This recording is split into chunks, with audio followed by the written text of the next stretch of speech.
Moteur! Allons-y! Moteur!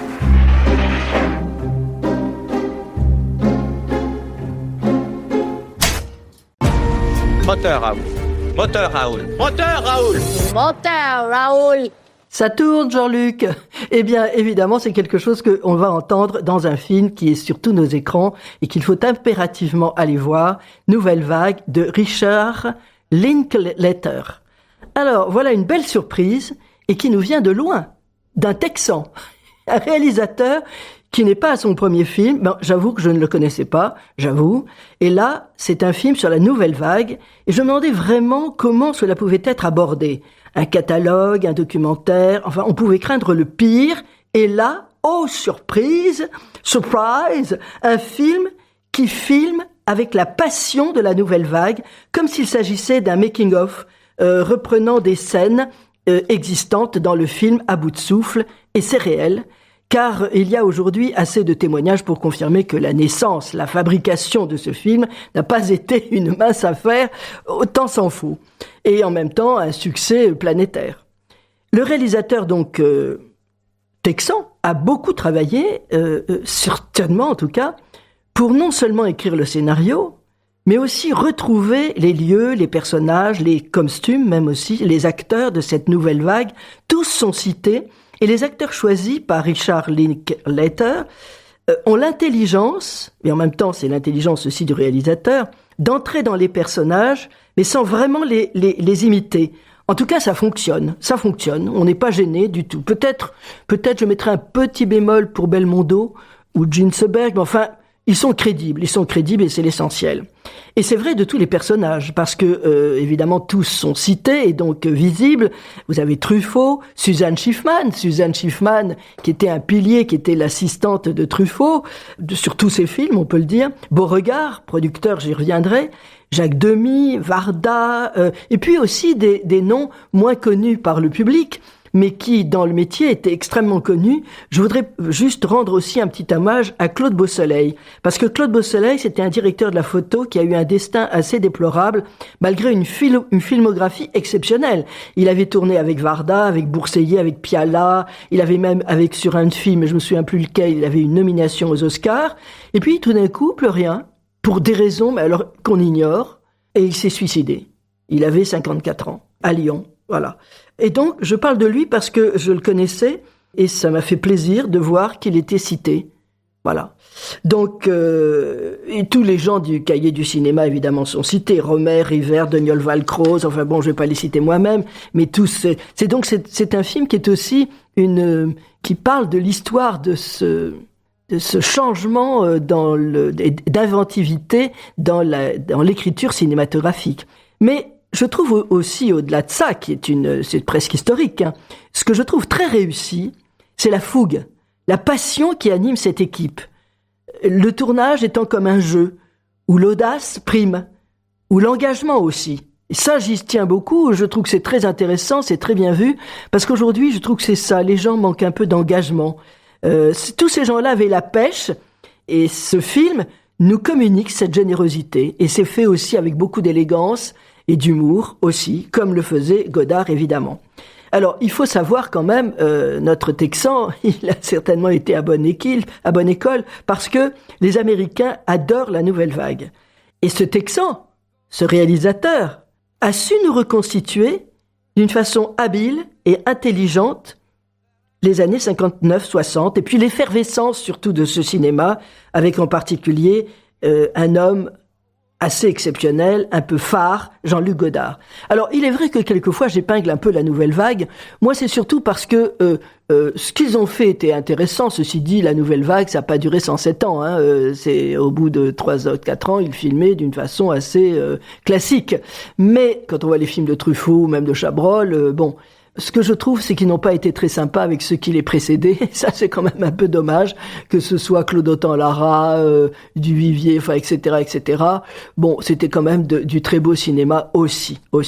Voilà. Mais en revanche, le cinéma, cette rupture dans l'écriture cinématographique était très utile, évidemment. Et donc, on en a encore, on tourne encore avec cette, je sais pas si en France on tourne encore avec cette audace. Il manque peut-être l'élégance, mais ça, c'est un autre sujet. Et donc, qui était ce fameux Godard? Godard, c'est aussi un film qui parle évidemment de ce personnage. C'est un homme qui est caché toujours derrière ses lunettes noires, qui semblait assez taciturne, et qui pourtant maniait l'humour avec beaucoup de perfidie d'ailleurs, et c'est quelqu'un qui aimait danser, on le voit d'ailleurs danser dans le film, il aimait, à un moment il fait un numéro, il marche sur les mains, tout d'un coup il est assis sur un fauteuil de handicapé, mais parce que le fauteuil de handicapé sur toutes les productions à l'époque, c'était utile, c'était le travelling.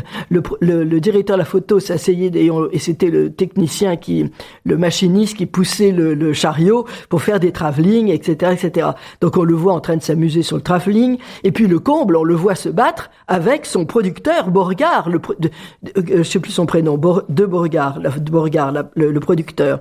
Alors, je voudrais qu'on parle un peu de ce fameux Beauregard, parce que ce fut quand même aussi, dans cette époque exceptionnelle, un producteur exceptionnel, parce que lui aussi était très audacieux. Alors, juste 3 petits mots pour dire figurez-vous qu'il avait été militaire, et donc il avait rencontré en Indochine Schlendorfer. Et d'ailleurs, le premier film qu'il a produit était un film de Schlendorfer, qui, entre parenthèses, est un réalisateur droit comme un nid, qui a fait des films, évidemment, sur l'armée, sur les guerres. Et j'étais très contente l'autre jour de revoir, c'était pas la première fois, ça doit faire la 3e ou 4e fois, le Crabe-Tambour. C'est passé sur Arte il y a pas très longtemps. Et franchement, ça a de la gueule, quoi. Ça a vraiment de la gueule. Et c'est lui qui avait fait aussi la 317e section, etc., etc. Et donc, Beauregard, il aimait beaucoup Schlendorfer, il aimait beaucoup aussi Raoul Coutard. Et Raoul Coutard, alors lui, c'était le directeur de la photo, Raoul, c'est ça, moteur Raoul, la directeur de la photo, et la rencontre entre Godard et Coutard dans le film est très exacte. Godard voulait que ça tourne vite, que on ait la caméra sur l'épaule, qu'il y avait quasiment pas d'éclairage, et Coutard a dit, mais moi j'ai fait des prises de vue dans la guerre, et donc effectivement il n'était pas question d'éclairer l'ennemi ou voilà, donc il savait parfaitement faire ça. Et alors, entre parenthèses, on voit la caméra avec laquelle on tournait. Alors ça aussi, c'est amusant, parce que figurez-vous que j'ai la même. C'est une caméra 35 mm, vous savez, hyper lourde d'ailleurs, avec son chargeur. Il y a 3 objectifs sur une tourelle. Enfin, c'est un bel objet. En revanche, elle avait un défaut. Ce Caméflex avait un défaut, c'est qu'il n'était pas insonorisé. Et c'est la raison pour laquelle le film a été tourné avec cette caméra, certes, mais le son, c'était un son simplement témoin. Il a fallu refaire tous les sons en studio. Voilà, donc et ça se voit parce qu'à un moment ils sont en train de marcher donc sur les Champs-Élysées, et Belmondo dit n'importe quoi à Ginsberg et il dit t'inquiète pas, de toute façon on nous verra, il va falloir tout redoubler en studio. Voilà, donc ça c'était vrai, donc ça veut dire que il se disait un peu n'importe quoi. Voilà. Donc le film parle aussi de Truffaut, qui est omniprésent, et pour cause, parce que À bout de souffle, c'est son idée. Elle a été réécrite, scénarisée par Godard, mais initialement c'était une idée de Truffaut. Et puis le réalisateur texan discrètement nous parle aussi de sa femme. C'est intéressant de savoir ça, parce qu'à l'époque, pour filmer, il fallait quand même un peu de sous, et donc je vois par exemple Chabrol, il avait hérité de son oncle qui était pharmacien, il avait donc un peu de pognon. Quant à Truffaut, lui, il a épousé Madeleine Morgenstern. Alors c'est important parce que elle était la fille de monsieur Morgenstern, et qui lui-même était patron de Cossinor, qui était une maison de distribution. Alors il est vrai que ça aide, parce que le film étant produit, réalisé, s'il n'est pas distribué, c'est compliqué. Et donc là, ça s'est fait évidemment parfaitement. Et on voit d'ailleurs le Truffaut être primé à Cannes. Il y a une séquence parfaite, et donc je crois que c'est Godard qui dit là ça pouvait pas ne pas marcher, parce que avec Cossinor d'abord, et puis il y a un réalisateur de 28 ans, une star de 14 ans, voilà, donc c'était vraiment dans la boîte. Mais revenons à Godard et ses idées foisonnantes qui sont inscrites. Il écrit tout sur un carnet, il arrête pas d'écrire, il écrit tout le temps, et il écrit même dans le métro, et puis et à la recherche des comédiens, il est tout le temps en action. Vous voyez, ce côté passionné et passionnant, ça c'est quand même très très intéressant, et c'est très bien vu dans le film. Alors Jean-Paul Belmondo, quand il recherche ses comédiens, il est dans une salle de sport. Et là, on voit Godard qui est là en train de lui expliquer, voilà ce que va être le rôle. Et ils sont tous les deux en train de sauter à la corde. Voilà. Et donc, évidemment, Belmondo accepte. Il dit, surtout parce que son attaché de presse lui dit, si vous faisiez un film de Duvivier, vous seriez quand même mieux payé. Il dit oui, mais je m'emmerderais. Et donc, il préfère tourner avec Godard. Il a vu tout de suite qu'il y avait un personnage qui était quand même assez hors norme. Dans ce film, il y a aussi plein de rencontres, notamment des rencontres qui sont essentielles pour Godard. Il rencontre Roberto Rossellini, qui lui donne des conseils. Se méfier des effets artistiques. Il faut filmer dans un état d'urgence, voilà. Il y a une autre rencontre qui est très importante aussi, c'est Jean-Pierre Melville. Il est en tournage avec son chapeau, vous savez, qui est toujours vissé sur sa tête, un Stetson. Et oui, c'est lui qui va suggérer à Godard de prendre Martial Solal pour la musique du film À bout de souffle. Ça, je trouve que c'est une sacrée bonne idée, parce que c'est une grande réussite. Moi, j'adore la musique de Martial Solal, qui était pied noir, mais j'ai dû en parler une fois de ce personnage tout à fait atypique et tellement adorable et qui a vraiment là réussi ça contribue au succès du film, évidemment.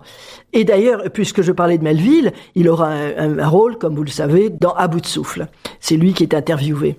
Il rencontre avec Gene Seberg. Alors Gene Seberg, entre parenthèses, puisqu'il y a des hommages qui sont rendus, je voudrais aussi souligner une séquence intéressante avec Françoise Arnoul. Parce que Françoise Arnoul, magnifique comédienne, surtout dans French Cancan, qui était un film de Renoir, et vous savez que la Nouvelle Vague aimait beaucoup Renoir. C'était un film qui avait été tourné en 55. Alors, Gene Seberg, il faut reconnaître que le contact a été assez difficile. Pourquoi? Parce qu'elle sortait de tourner avec Otto Preminger, notamment c'était Bonjour Tristesse, qui avait été adapté du roman de Sagan en 1958, et Preminger, il faut bien reconnaître, avec Godard, ça n'a rien à voir. Ils sont très, très différents à tout point de vue, évidemment. Et donc, vous avez une séquence aussi, petit clin d'œil, de Gene Seberg qui est là et qui est dans une fontaine, qui se baigne dans une fontaine. Ça rappelle évidemment une scène de la Dolce Vita de Fellini avec Anita Ekberg, voilà. Et donc, là, et ensuite, il y a une rencontre entre Gene Seberg et Belmondo. C'est pas très évident non plus, mais enfin, ils se mettent d'accord parce qu'il y a un jeu, parce que Belmondo est là pour s'amuser. Et c'est vrai qu'il y a un petit bonheur, un vrai plaisir à tourner. Le choix des décors aussi pour Godard a du sens, notamment dans la rue où Belmondo s'écroule. Eh bien, c'est une rue célèbre où habitaient de nombreux artistes. Vous voyez, il a envie d'être là. De même, la chambre où il y a un tournage avec Belmondo et Gene Seberg, là aussi, c'est une chambre qu'il avait occupée quand il est venu en France, etc., etc. Et alors, le tournage va commencer, mais alors avec des retards. Tout d'un coup, il a une rage de dents. Alors, ce jour-là, il tourne pas. Évidemment, inutile de vous dire que ça va pas du tout avec le producteur, parce que quand c'est comme ça, on tourne pas. Enfin bref, c'est vraiment le contraire de ce qu'il faut faire, et donc le tournage va commencer, et avec ce qu'on a entendu en début, moteur Raoul, ça tourne Jean-Luc, moteur Raoul, ça tourne Jean-Luc, voilà. Et on n'aura pas fini de l'entendre, puisque ensemble ils vont faire énormément de films, je crois au moins 8 ou 10, et notamment jusqu'au Mépris, que vous connaissez évidemment, voilà. Et dans le générique d'ailleurs, où là c'est intéressant parce qu'on voit aussi Coutard, ça commence, le générique est non pas lu mais dit par Jean-Luc Godard lui-même, et on voit Coutard qui est sur une machine, mais alors qu'il n'a plus rien à voir avec le Caméflex des années 59. C'est une énorme machine avec sa célèbre, c'est une Mitchell, c'est une caméra Mitchell qui est en 35 mm, Panavision, silencieuse, etc., etc. Le progrès technique a fait son effet. Et alors, évidemment, on remarque aussi que Godard, qui n'arrête pas de faire des citations, il fait des citations littéraires, mais aussi des citations cinématographiques. Notamment, il cite beaucoup Bergman. Enfin, en tout cas, à 2 reprises, qui est beaucoup, notamment dans Les Nuits d'été. Il dit là, je veux un gros plan comme Monica, etc., etc. Voilà. C'est vrai aussi qu'il y a des tas de citations comme ça, un peu inattendues. Quand ils sont en train de tourner, Coutard a été mis dans une espèce de triporteur qui passe dans les Champs-Élysées. Personne ne sait qu'on est en train de filmer, donc tout se passe bien, etc. Et donc, sur le triporteur, pour qu'on soit sûr que les gens ne pensent pas qu'on est en train de tourner, il a mis 2 gros paquets, et il y en a un qui est destiné à Howard Hawks et l'autre Nicolas Ray. Voilà. C'est pour vous dire que jusqu'où va se loger cet amour du cinéma et ce respect pour les gens du cinéma qui les ont précédés, sauf peut-être les Français. Ils voulaient changer faire une rupture avec ce qui existait en matière cinématographique française. Alors là aussi, on apprend aussi ce qu'est le cinéma, parce que notamment, il y a un accident, et donc on voit un cascadeur qui saute au-dessus de la voiture, qui s'écroule sur le sol. Enfin bon, on fait une prise 1, prise 2, puis tout d'un coup, non, ça va pas, et Godard décide, c'est dommage pour le cascadeur, qui peut-être se fait mal, il dit non, finalement, non, on va pas faire ça. On va faire une ellipse, c'est-à-dire on va entendre le bruit de l'accident, un bruit off, mais on verra tout de suite, cut, le personnage au sol. Alors le personnage, on n'a pas besoin du cascadeur, et donc il fait mettre son copain Jacques Rivette, qui s'y colle, qui s'installe au sol. Voilà. Donc tout ça pour vous dire que c'est amusant, c'est assez léger. Alors on voit aussi Robert Bresson. Robert Bresson, alors là, Godard dit le cinéma français en personne. Ben oui, c'est pas faux. Voilà. Et donc, il y a une citation aussi, alors je vais vous dire qu'il fait toutes les citations possibles et inimaginables, et notamment il cite même Gauguin, qui dit « L'art est soit plagiat, soit une révolution ». C'est pas mal parce que c'est pas faux non plus. Voilà. Et donc, je parlais des décors, bon, évidemment, on comprend pourquoi ce film, il faut quand même le savoir, quand c'était un ovni. C'est-à-dire qu'on savait plus, après on parle du montage. Heureusement, la séquence du montage dans le film est un peu courte, mais moi j'avais entendu parler de ça, puisque j'allais commencer quelques années plus tard dans le montage, on ne parlait que du montage du film à bout de souffle, quoi. Parce que c'était très étonnant. On n'arrivait pas à tourner, parce que même entre les phrases en dialogue des comédiens, il y avait un temps mort. On savait pas comment faire, quoi. Et pourquoi? Parce que off, Godard leur soufflait le texte. Alors il disait le texte, et Belmondo, comme Ginsberg, répétait le texte. Donc évidemment, fallait en off entendre, il y avait le temps du texte, voilà. Eh bien là, c'est là qu'il va y avoir une révolution dans le montage, je vous disais, c'est que on va faire quelque chose qu'on ne faisait jamais. Dans un même plan, on coupe au milieu, et donc ça veut dire ça saute énormément. Et effectivement, quand on le dit à Belmondo, mais c'est pas possible, on peut pas faire ça. Il a dit, mais si, ça va sauter. Mais justement, c'est ce qu'il voulait. Et en même temps, il leur disait, mais le public ça va plaire au public. Et c'est vrai que ça va bien aussi avec la musique de Solal. On est dans un montage un peu jazz, voilà. Et donc, et en effet, le public accepte. Enfin, moi, je reste toujours quand même un peu gêné aux entournures. Je trouve que on peut monter sur un plan séquence, on peut couper au milieu, si ça a du sens. Dans le film de Godard, oui, ça a du sens, donc ça fonctionne très bien, notamment quand il est dans sa voiture et qu'il parle Patricia, etc. Je veux dire, tout d'un coup, on le sent, ça donne un montage très nerveux, syncopé, voilà, donc ça, c'est pas mal.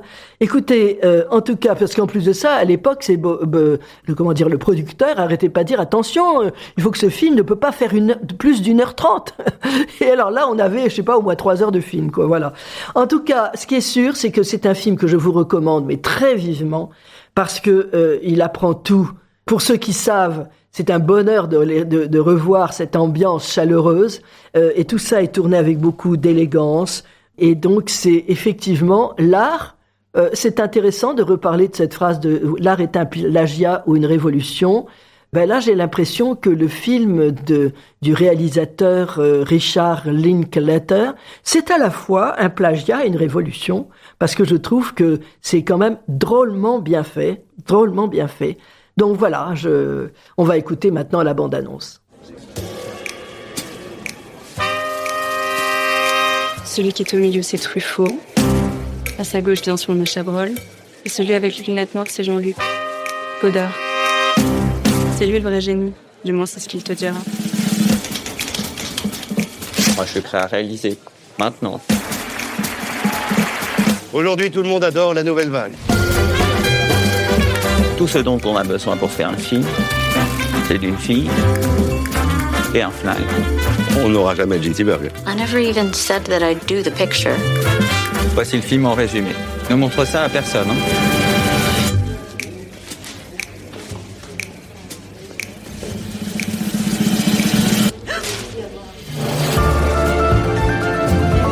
Allez, entrons dans l'histoire du cinéma. Oh! Moteur, Raoul. Moteur, Raoul. Moteur, Raoul. Moteur, Raoul. Moteur. En 2 semaines, on a eu 8 demi-journées de travail. D'ailleurs, je pourrais très bien vous laisser tomber, vous et votre film. Faut commencer à comprendre. À demain.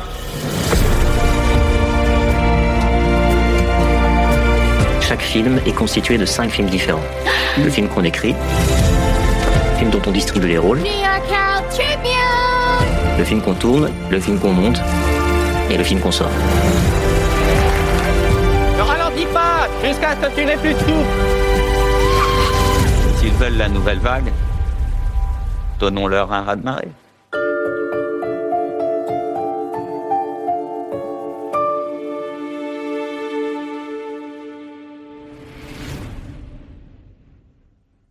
Voilà donc ce que l'on pouvait dire de la nouvelle vague. Donc vous l'avez compris, un film qu'il faut absolument voir. C'est la France. Et donc à bientôt.